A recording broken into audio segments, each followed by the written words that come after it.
Hi, welcome to this video where I will show you how you can resolve differ off-screen image in Shopify. So let's get started. First of all, open Lay Sizes website for different codes. And now copy the code. After that, open your Shopify dashboard and click on the Themes button.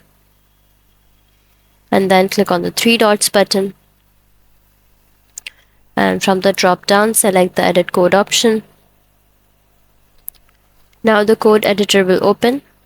Go to theme.liquid tab and scroll down to the end before ending script.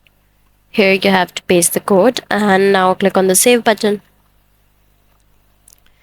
Again, go to lazy sizes and scroll down to the number 2 and copy the code from there. And under layout in Shopify, search for featured collection liquid